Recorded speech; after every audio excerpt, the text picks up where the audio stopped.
नमस्कार, आप देख रहे हैं जनोदय न्यूज और मैं हूं आपके साथ आशा शर्मा। चलिए रुक करते हैं आज की खबर के ऊपर। आज दिल्ली प्रदेश अध्यक्ष अनिल चौधरी के आह्वान पर रोहिणी दिल्ली कांग्रेस कमेटी द्वारा नए कृषि कानूनों और आसमान छूते हुए पेट्रोल, डीजल व रसोई गैस की कीमतों को लेकर आम आदमी और भाजपा के खिलाफ पदयात्रा निकाली गई। इस पदयात्रा में जिला अध्यक्ष इंद्रजीत शौकीन, कांग्रेस के उत्तराखंड प्रभारी देवेंद्र यादव, देवेंद्र नागर, राहुल गर्ग और प्रत्याशी सुमेश गुप्ता शामिल हुए। रोहिणी जिला अध्यक्ष इंद्रजीत सिंह के नेतृत्व में यह पदयात्रा समयपुर बादली से लेकर समयपुर बादली चौक तक निकाली गई। पदयात्रा के दौरान स्थानीय लोगों ने घरों से निकलकर देवेंद्र यादव का स्वागत किया। लोगों ने देवेंद्र यादव को फूलों की माला पहनाकर उन्हें दूध तक पिलाया। देखें ये सारी रिपोर्ट।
नमस्कार, आप देख रहे हैं जनोदय न्यूज और मैं हूं आपके साथ आशा शर्मा। दर्शकों, जहां पे पिछले 2 से ढाई महीने से ये देखा गया है कि किसान जो हैं वो बॉर्डर्स के ऊपर बैठे हैं, दिल्ली की सीमाओं के ऊपर डटे हुए हैं, ये बोल के कि जो ये कृषि कानून है इनको वापस लिया जाए।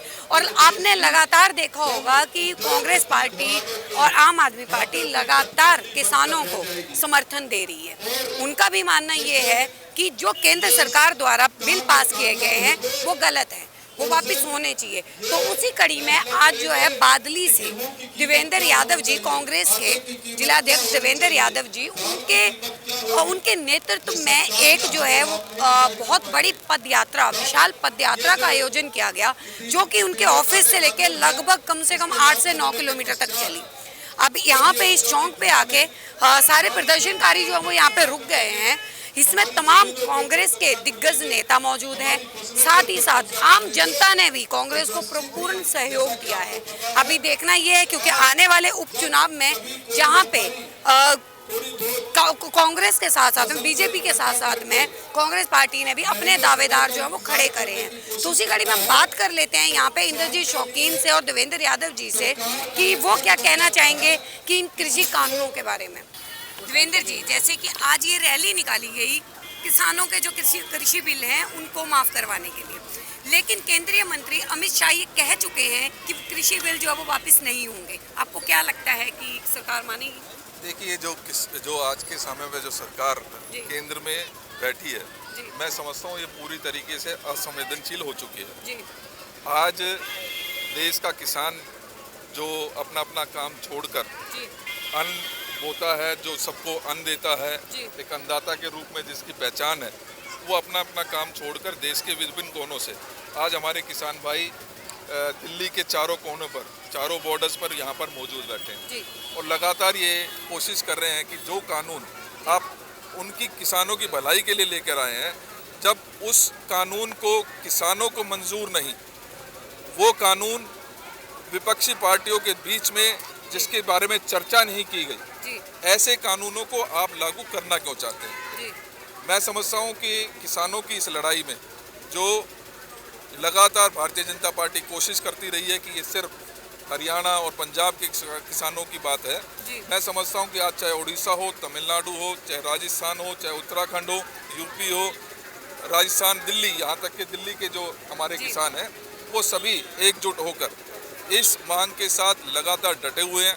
कांग्रेस पार्टी ने माननीय राहुल गांधी जी के नेतृत्व में इस आह्वान की इस जो कार्यक्रम की शुरुआत की ट्रैक्टर रैली के द्वारा पंजाब के पूरे पोर्शन में चलते हुए हरियाणा में पहुंचकर उन्होंने अपनी किसानों के प्रति जो जिम्मेदारी है उसको मजबूती से निभाने की कोशिश की है और अपनी आवाज़ को बुलंद किया। मैं आज ये कहना चाहता हूँ, मैं स्पष्ट करना चाहता हूँ, ये लड़ाई जब तक जारी रहेगी जब तक ये 3 कानून वापस नहीं लिए जाएंगे। लेकिन मैं बात करूं देवेंद्र जी, आज सिंघू बॉर्डर पे प्रदर्शनकारियों ने एसएचओ को, बादली के एसएचओ के ऊपर हमला किया है, वो हॉस्पिटल में भर्ती है। आप क्या कहना चाहेंगे, वो किसान क्या है? नहीं, लगातार हमारी ये कोशिश रही है कि ये शांतिपूर्वक जो एक 3 महीने से लगातार ये संघर्ष चल रहा है उसको शांतिपूर्वक तरीके से बनाया जाए रखे, लेकिन इसमें कोई दो राय नहीं है। ऐसे कार्यक्रमों में, ऐसे प्रदर्शनों में, ऐसे आंदोलनों में कुछ गलत लोग, जो पर्दाफाश पहले भी भारतीय जनता पार्टी के लोगों का हुआ है, जिस तरीके से एक देश के प्रति सम्मान रखने वाले लाल किले पर जिस तरीके से कुछ चंद लोग वहां तक पहुंचे और झंडा रोहन किया, मैं समझता हूं कि ये पूरी तरीके से सरकारों की साजिश है और इस साजिश के ऊपर पर्दाफाश होना चाहिए। हम ऐसे किसी भी, चाहे वो किसान है, चाहे वो आतंकवादी है, चाहे वो किसी भी प्रकार से अगर इस शांतिपूर्वक धरने को डिस्टर्ब करने की कोशिश करता है तो कांग्रेस पार्टी और हम सभी की भावना ये है कि हम उनके साथ बिल्कुल नहीं हैं।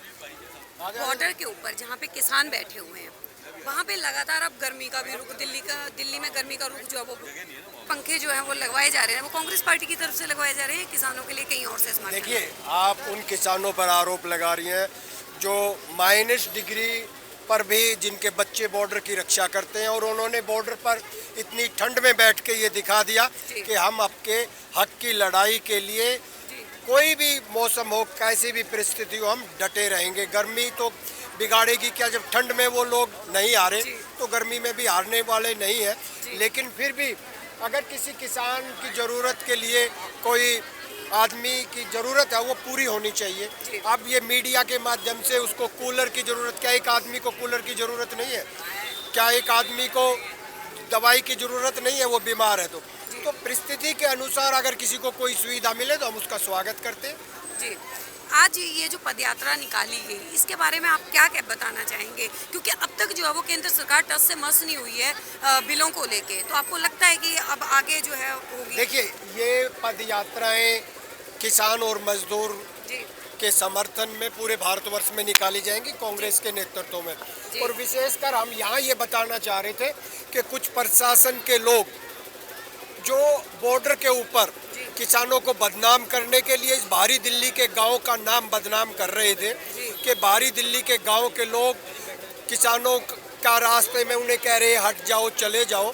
ये हम एक संदेश दिया है कि बाहरी दिल्ली के किसान किसानों के समर्थन। लेकिन जब हमने सर्वे किया था सिंघू गांव का, तो सिंघू गांव के लोगों का ये कहना था कि हमारा स्थानीय निवासी तो कोई भी नहीं था जब ये किसानों को उठने के लिए वहाँ से बोला गया। हाँ, तो ये प्रशासन अपने आदमी इन्वॉल्व करके, ये जो मोदी जी का सिस्टम है किसानों को बदनाम करने के लिए, जैसे अभी आप आज कह रहे थे कि एसएचओ पे हमला हुआ, उससे पहले खाली एसएचओ पे ही हमला क्यों होता है और किसी पे क्यों नहीं होता? नरेला का एसएचओ हुआ या बादली का एसएचओ का हुआ, उससे पहले अलीपुर वाले एसएचओ पर हुआ। ये लोग को ये दर्शाता है कि ये एक प्लानिंग के तहत काम हो रहा है। नहीं तो आज हमने पहले नोटिस दिया था इतना बड़ा, हमने आज मार्च निकाला कि आपको कोई पुलिस का आदमी नजर आया? तो ये दर्शाता है कि प्रशासन किसी भी रूप में इसे बदनाम करना चाहता है आंदोलन को। जी। राहुल जी, महंगाई जो है वो लगातार बढ़ रही है, पेट्रोल डीजल के रेट आज भी बढ़े हैं, क्या कहना चाहेंगे आप? मैडम, ये सरकार 6 साल से जब से आई है, जब से इसने महंगाई बढ़ाई है, जब से इसने गरीब की मजदूर की हाय ली है और गरीब और मजदूर को दबाने का, कुचलने का काम किया है। तो इस केंद्र सरकार से देश की जनता, या वो किसान हो या मजदूर हो या युवा हो, सब परेशान हो चुके हैं। और ये डेली की डेली किसी न किसी चीज़ पर बिना सोचे समझे, आज देश के अंदर रोज़गार नहीं है तब भी ये महंगाई लगातार बढ़ा रही है और इससे देश आज बहुत ज़्यादा परेशान है। और ये जो उन्होंने वादे किए थे कि हम महंगाई घटाएंगे, हर चीज़ युवाओं को रोज़गार देंगे, उन सब चीज़ों में ये फेल हो गई है। और आने वाला समय इनको मुंह तोड़ जवाब देश की जनता देगी। जी, अभी आने वाली 28 तारीख को उपचुनाव आने वाले हैं जिसमें कांग्रेस पार्टी के दावेदार भी खड़े हैं, तो आप कांग्रेस पार्टी को कहाँ पे देखते हैं उपचुनाव? कांग्रेस पार्टी हमेशा एक ऐतिहासिक पार्टी है।